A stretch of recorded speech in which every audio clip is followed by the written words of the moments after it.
Hello and welcome to the Dyson Leadership Podcast. And I'm excited to be joined this week by a fellow podcaster. A mutual connection put me and Taylor together. She is the host of the Courage in the Calling podcast.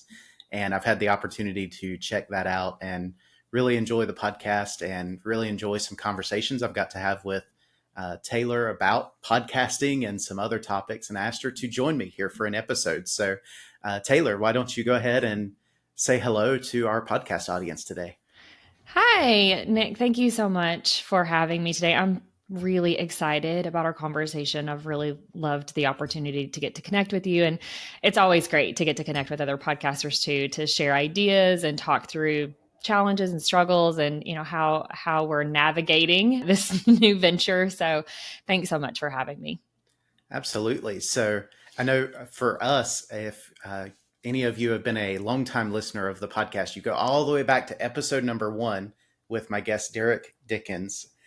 Derek was actually the person that put us together. He knew Taylor, kind of a mutual connection. He said, I think you guys should just connect. You're both from an HR background, both have a professional development background, both doing podcasting. And so it was a good connection and really went from there.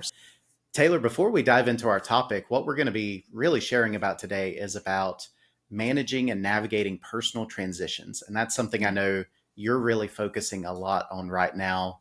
I believe in your own business. That's the focus of your podcast to a large extent. Yeah. Before we kind of dive into the topic and really get into the details, how about you go ahead and share with our audience a little bit about the Courage in the Calling podcast and what led you to start that podcast? Yeah, I love to get to share this story because a lot of it comes from the fact that someone shared their story with me. So I love getting to offer a platform and have the opportunity to share in hopes that someone else will hear it and say, you know what, like I've been really holding on to this thing that I feel like I'm meant to bring into the world, and hopefully give someone permission to do that. So I appreciate the opportunity to share it. So I have been working since I was 15. I can't remember what it was like to not work in some capacity. So, family restaurants, things like that, all your normal like teenage roles. Obviously, grew up, went to college, had no idea what I wanted to do, and ended up in banking. I was just graduated high school, going into my freshman year of college, had a really great advisor who navigated me into these open interviews. And so I ended up in banking, and banking just stuck. And so all of what I say my big girl jobs have been in banking in some way, shape, or form. And so fast forward, I found my way into learning and development, which is really where I found my passion, and thought this is where I'm meant to be. And this is where I really want to hone my skills and develop. And, this is where I want my focus to be. Well, in 2019, I had an opportunity to move to South Carolina with a new job role. It was a promotion for me. It's really exciting. We had no connections here, no family. We came to visit the area, really liked it. And so I was given the opportunity to step into a new role. Moved family from states away. We're Midwesterners, so had our first chance to move to South Carolina. And I stepped into a learning and development manager role. And within this role, it was actually at a credit union. So this was a new experience for me. Working at a bank, it was like credit unions are a dirty word. I really had no idea, what the major difference was. All I knew is that we weren't supposed to play well together. So I took this role within a credit union and absolutely fell in love with the culture. I was doing what I loved in L&D, and I actually got the opportunity to step into a VP of people strategy role, which expanded my umbrella greatly. So rather than just focusing on learning and development, I was now focusing on learning and development, employee engagement, HR, so day-to-day HR operations, benefits, and all the things that go into that. And because that was a new area for me, I was really spending a lot of time focused on the HR pieces and a lot less time focused on the L&D pieces, which is really where I find joy. And so, as we grow through our careers, we start to really step into who we feel we're meant to be. We develop our own thoughts and opinions. And sometimes those no longer continue to align with the environments that we're in or have been in previously, right? So I got to a place and a space where I realized that who I was growing into as a leader and as an individual no longer aligned with the culture that I was operating in. And so I made the decision at 38 to step away from that career with no plan other Oh, wow. than to really lean on, I'm a spiritual person, and to really lean into that faith and believe that whatever my next step was supposed to be would reveal itself. It may have also been a breakdown of some sort. I don't know. Call it what you will. But I was, recently divorced. Actually, my divorce was finalized the month that I stepped away from my role. So I was going through that. I'm a mom of an 11-year-old boy who's getting ready to go into middle school, which is totally different. I mean, that is a life transition all in and of itself. For sure. And so there was just a lot going on. There was a lot going on. I had immediately started to reach out to my network during that time. And I was lucky enough. I realized really early on how important relationships were, how important networking was, even if it's something that you hate doing, even if you think about networking as like this dirty word of like, I have to. And that's something that I have really gone through a mental shift on, is seeing it as something you get to do and as something that adds enrichment and value to your life versus like something that you have to suffer through. And so that's really been a big change for me. But I started reaching out to my network immediately. And again, because relationships, you just never really know the part that they're going to play in your present and in your future. So that's why I always tell people, like, just focus on building relationships. I been having these really amazing conversations with individuals who had either experienced what I had experienced or had helped other people walk through what I was walking through. And I continued to really be filled with all this really great coaching and these ideas and other connections. So my connections were helping me make new connections to explore opportunities. One of the connections that I kind of circled back to from earlier in my life was with a woman named Karen Walker Cohn. Karen is also a fellow podcaster. She's a woman of faith.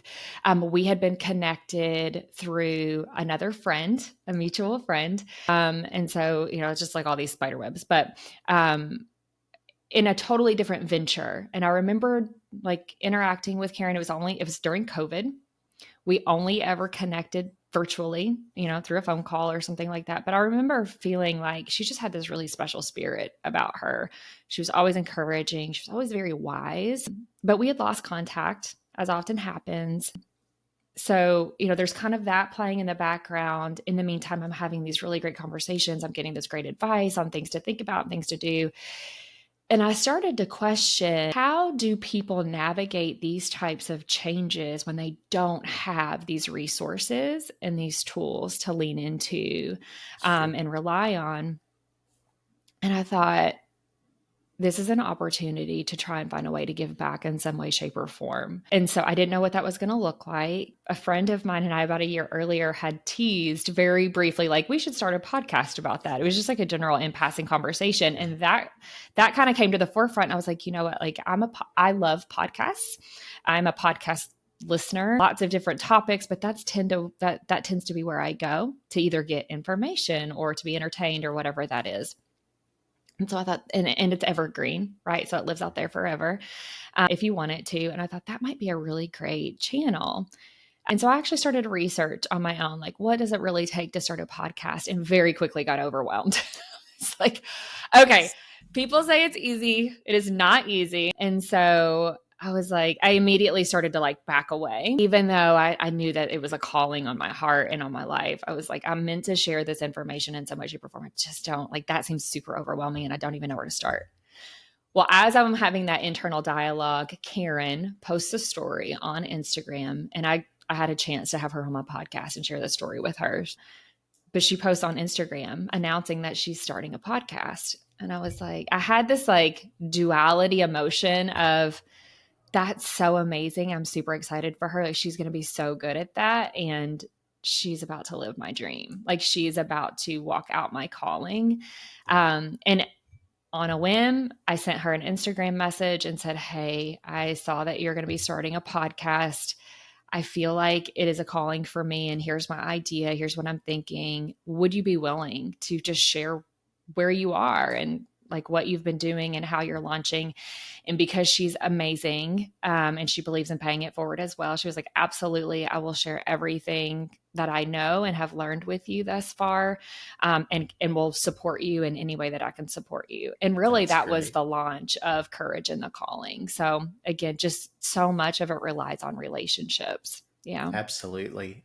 There's so many things even with that resonates with me from being a podcaster in that sense, where the people that gave me information and knowledge came from my brother who had done podcasting and others who I had known had done maybe YouTube videos and kind Yeah. of piecing together that knowledge. And even I just had somebody yesterday from the time we're recording, or Yeah. rather 2 days ago, this would have been a couple days ago from the time we're recording, sent me a message and said, hey, our business is looking to start a podcast. I saw your content online and I know you're local with us. Can we have a conversation? That's And you just amazing. share with me what you know. And I said, absolutely, because I'm all for paying it forward, sharing information. We jumped Yeah. on a call and just completely candid. I'm like, here's the good, the bad, the ugly. Here's what worked. Here's what didn't work. Here's what I would change. Just lay Yeah. it all out there. And I remember that individual just looked and said, I was not expecting this amount of information. This is incredible. And I said, I'm just going to be honest. I said, I'm not going to sit here and tell you, Yeah. oh, it's so easy. It's just a cakewalk and fluff it up. I'm going to Yep. be real with you. There's Yeah. struggles, there's challenges that happen. And so that goes back to that relationships aspect, because even a lot of the guests that I've had on my podcast, very few of them I did not have a relationship with prior to starting the podcast, but Hmm. most of them were either put together through mutual connections, or I've got a better relationship with them on the back end. Like, I've had guests Yeah. that I had never spoken to before, got here on the podcast, and now we stay in contact and we send messages back and forth. And fellow podcasters like yourself, or Chad Potts was another one. I still see posts and I'm connected with Chad on all social media and stuff. Just those relationships are important, and networking is huge. I love that when you showed Yeah. that too, because I tend to lean more extroverted by nature. So you put me in a networking No. event, I thrive. I love it. No. Oh, no, no, no, no. I always end up in role. I've always operated in roles that require me to be extroverted, but I definitely have a social battery, and the people who are closest to me know that, and they can start to see, like, as it's, and depending on what the situation is, it will determine how fast my social battery depletes. And you put me in a network, like a room in a networking situation, and it's going to drain real quick.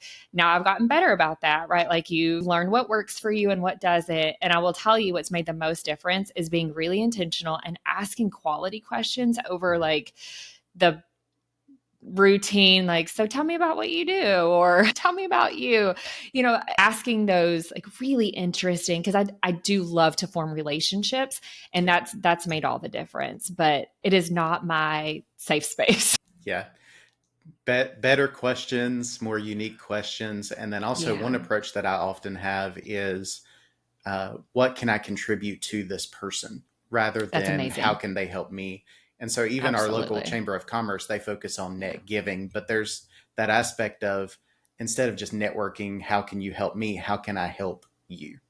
And that Hmm. often makes a huge difference in that kind of conversation.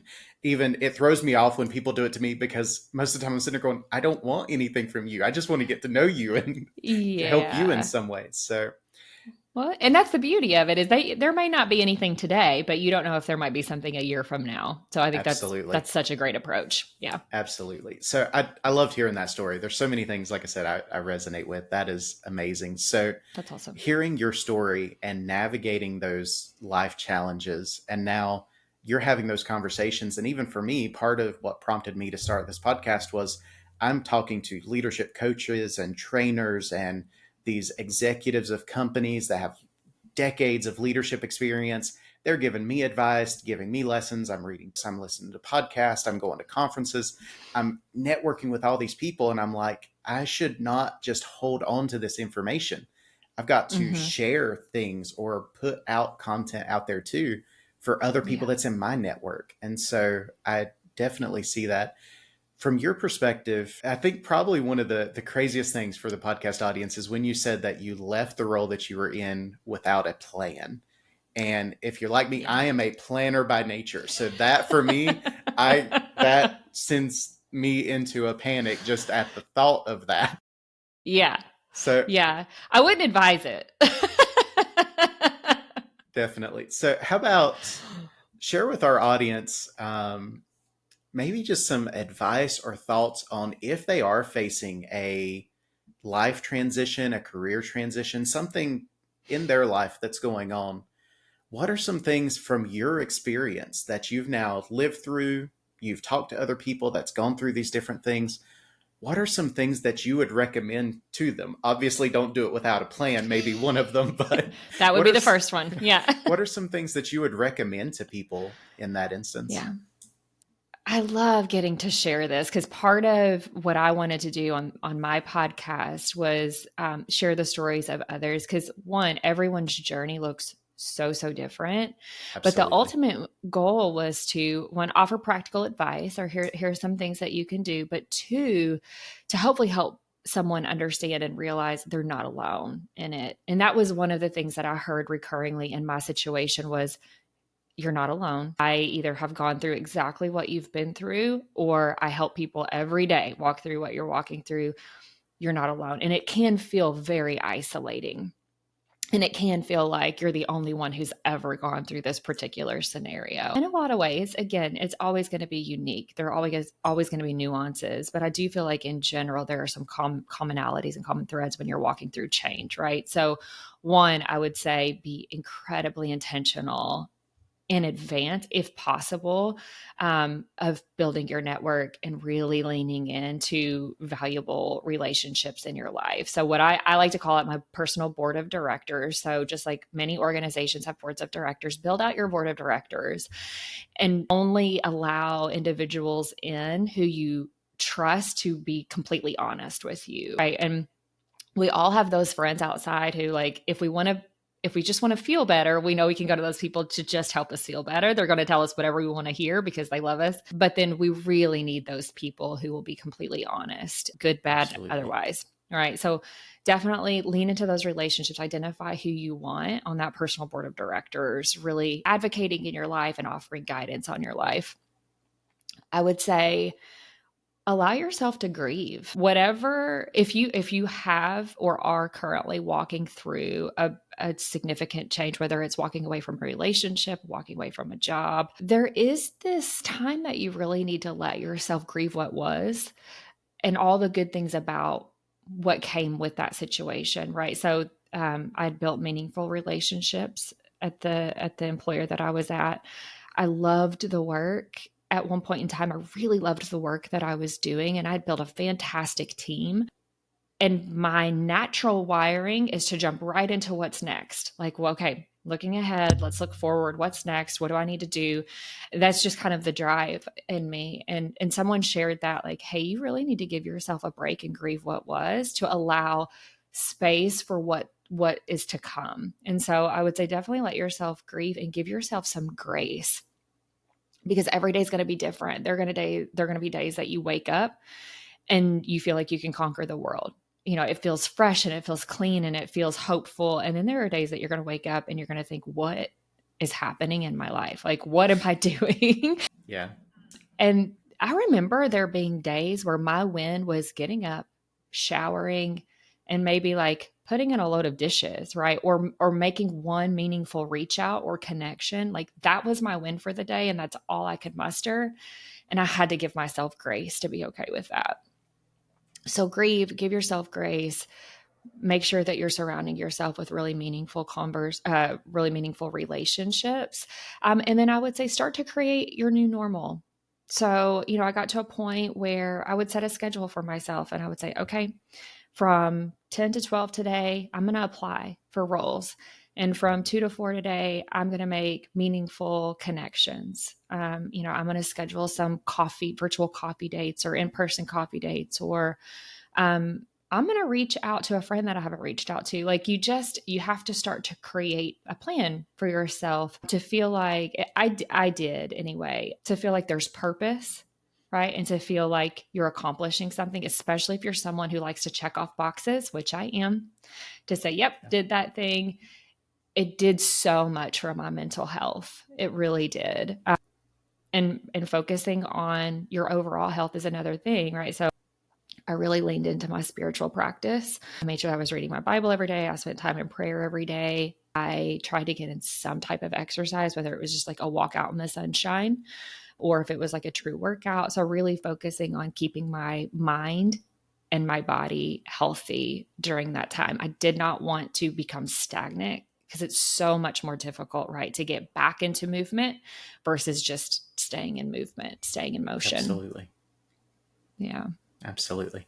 That is some great advice that you shared. And so a couple things that came to mind as you were walking through the personal board of directors, that is huge. And it's something I actually teach some in leadership setting where John Maxwell refers to it as the inner circle. Some people refer to it as your personal board of directors. And it's who are those people closest to you. And John Maxwell breaks it down in a very unique way. So for the podcast audience, here's just some ideas of how you can think through this. Who is going to be the person that prays for you? Who's going to be a person that holds you accountable?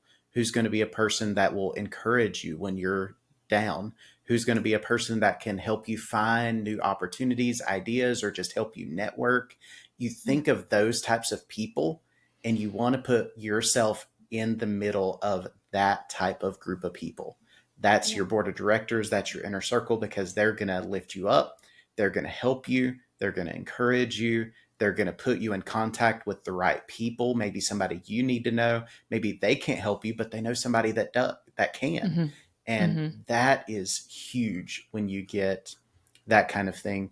One other thing that you mentioned, and it's funny because I always have never been a person to want to make a bed, just to kind of as a general thing.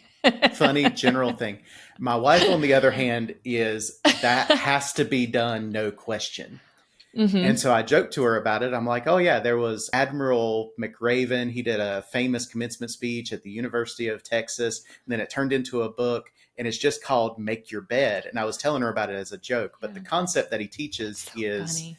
You get up every day and accomplish the first task of the day, however simple it may be.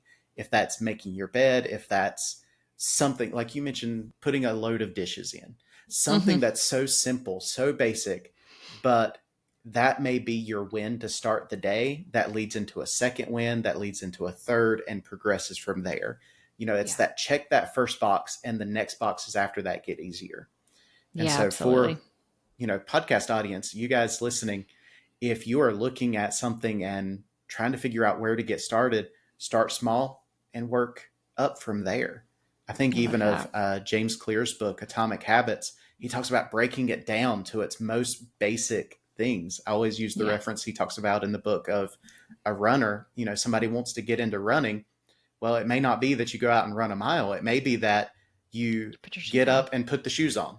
And then you get up, you put the shoes on, and then you go outside, and then you get up, put the shoes on, and you walk to the street corner. There's a progression to it. You keep adding and building up. And so just those simple wins are huge in building. And the importance of mental health, especially in that instance, is so, so big. I think a lot of people don't recognize the importance that if you are not taking care of yourself, especially on the mental side of things, everything else becomes significantly harder. Like it truly, the mental health will affect the physical, the mental health will affect your work life, your relationships. It truly will impact everything. And so I think that's very important to call out as well. Taylor, other thoughts as far as navigating transitions, other things that you would want to share with our audience? Maybe just something, maybe a key lesson you learned from one of your podcast guests, or something that was just stood out to you and you're like, I'm going to take this and tell others, or I'm going to take this and apply it to my life? Just maybe something in that instance, even. Yeah. I think ultimately at the end of the day, so many of the conversations that I have with my guests really revolve around that relationship piece. And so I've probably said it a million times, like the people that you allow in your circle matter. And so I think I would go back and just reiterate the importance of that. If there is a relationship in your life that you feel consistently depletes you, right? And you walk away every time feeling drained or overwhelmed, or like you walked in with low anxiety and you're walking out with high anxiety, really take a close look at that, because it is impacting you and your world more than you might realize. And then be okay having the hard conversation. And I know, so many of us, we don't want to hurt feelings. And I feel like as adults, it's so hard to make friends anyway. And so we're kind of like, we don't want to, we have so few sometimes already. We certainly, don't want to make our circle smaller, but sometimes the smallest circle is the most impactful circle. So I would just say, really take a deep dive look at the relationships that you have in your life, both personally and professionally. And if you need to do some weeding, like just be okay doing that and know that it'll be better in the long run. Absolutely. I know that is a hard truth for a lot of people, that there may be somebody who is toxic that is close to you in some way, and that relationship is not helping you. It's actually dragging you down. And the decision may be you have to let that relationship go in order to step into better relationships, better mental health, better state of life, whatever that might be. That's hard. And I'm with you 100%. It's hard to make friends. It's hard to build a lot of good relationships, definitely. But at the same time, you've got to be very selective on making sure you have the right relationships and the best relationships to help you move forward. So I think that Absolutely. is excellent, excellent advice.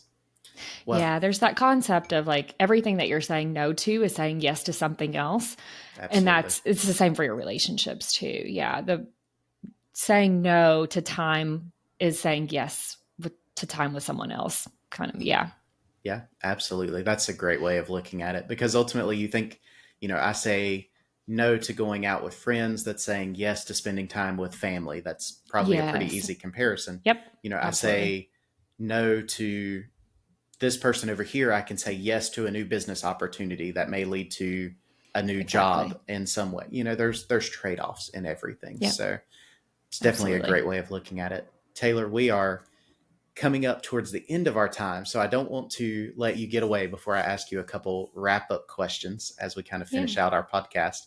So we've talked a lot about advice, thoughts, different things. So the first one that I'll hit you with is, especially if you're talking to somebody who maybe they haven't reached this transitional phase, they're a Mm-hmm. young professional, a young leader, they maybe haven't gotten to that part, but they're kind of rising through the ranks or learning, growing.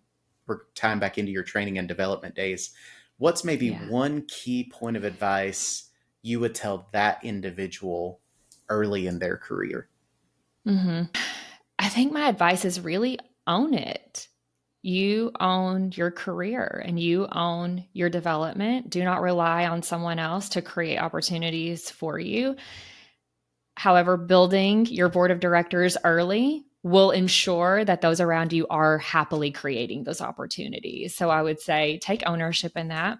Start to really take a look at who your mentors are today, or lack thereof, right? If you don't have any coaches or mentors, really start to seek those out and be very selective. Be very selective about that, because it will make a long-term difference on both you personally, therefore you professionally. It impacts it all. Absolutely. I love the part where you talk about, don't rely on other people to give the opportunities for developing yourself. Just for me, an example Mm-hmm. of that, I remember in one of my past roles, I was asking about training and development opportunities and was proposing those ideas. And the thing that I kept getting told is, there is no money in the budget. You are not going to be getting these opportunities. Okay, Mm. I'm going to go find them on my own. Right. makes a big difference. So I highly Absolutely. recommend that point of advice is don't just take for granted you're going to be handed the opportunities. Do everything you can yourself to grow and develop yourself. That's huge. Yeah, I agree. All right, Taylor, one other question. I gave you the heads up so you could be thinking on it. Yeah. So, I had to really book think. recommendation for podcast audience, something that's really been impactful for you that you would want to share now with the podcast audience here. Yes, I really did have to think about this because there's so many good ones out there, right? But I think one that most people may not have heard of at this point in time, I think eventually they will, but it's by a dear friend of mine. Her name is Vun. So it's spelled VAN, but it's pronounced like sun. So Vun. I don't want to mess this up. So I wrote it down. Laidamone. It's LAIDUMONE. And her book is called What If Pigs Can Fly? Interesting. And what Vun does is she actually partners with Legos to go in and do these leadership trainings working with Legos. And so it's team building, it's leadership development. And Vun has her own really incredible story as to how she got to where she is today and the inspiration for the book. And in summary, what it's about is really approaching your life with creativity. And so she goes through these workshops, and she actually shared with me, just to give you an example, she did this short workshop, and at the end of it, of course, individuals come up to her and say, "Thank you so much. I've really been stuck in X, Y, or Z, and just didn't really know how to move forward." Well, one of the stories that she shared, which related to so much of what I do and am passionate about, is an individual came up and she was like, she shared with Vun, I have been stuck in determining, like, do I stay in this role that I'm in? Or do I really start to seek out this entrepreneurial opportunity that I feel like has been laid on my heart and is a calling on my life? And she said, what you've just helped us walk through helped me identify what my next steps are, right? So she really helped that individual move from that place of just feeling really stuck to, okay, I know what my next 3 steps are. And that was huge for her because she'd been hanging on to that for, a while. That's going to help someone move into this place of bringing something into the world that's going to benefit someone else, right? That has been a calling for them. So I highly encourage anyone it's just a different approach to life than I think many of us have been taught. So it's called What If Pigs Can Fly? It's by Vun Laidamone. All right. And for the podcast audience, I know I'm going to check out the book and see what it's all about. But for the podcast audience, check the description wherever you are finding this podcast, whether that is on YouTube or through a podcast platform. Check the description. There will be a link and the details for that book. Also in the description, there's going to be a link to Taylor's podcast, The Courage and the Calling. And so definitely check that out. I highly recommend it. There's a lot of good guests that share a lot of great life advice and transitions that they've gone through, things that are beneficial. Taylor, is there anything else that you want to share with the podcast audience as far as maybe ways they can connect with you, reach out to you, anything like that you want to plug in? Yeah, absolutely. I appreciate the opportunity. Yeah, absolutely. Please do check out the podcast. Would love that. Would love to hear your feedback too. That's super important, Nick. I know that, your reviews and ratings are tremendously important, but we don't want them just for the ratings. We really want to hear how it's impacting the audience. So please do share that if you do check out the podcast. But you can connect with me on LinkedIn at Taylor Eblin, or you can email me at connect@thetailormademethod.com. Tailor-Made Method is my entrepreneurial adventure where I help individuals navigate career transition. So it's transition support, anything like resume review, resume writing, LinkedIn review, things like that. Absolutely. So I will share that email address and also the link to your LinkedIn in the description as well. So podcast audience, that's an easy way for you to find it.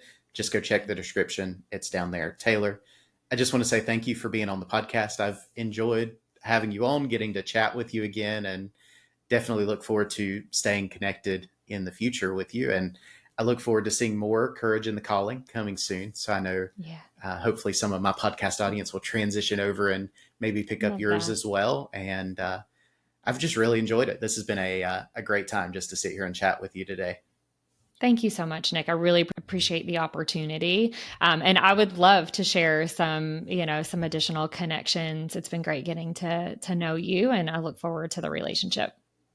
Absolutely. Well, podcast audience, I just want to say thank you for joining us today. And please be sure to leave a rating. Let us know if you're enjoying the podcast. Leave us a review, like, subscribe, anything, whatever you are doing. Please help us get the word out. Help us share the podcast. Be sure to check back again next week for another episode here on the Dyson Leadership Podcast. Thanks so much.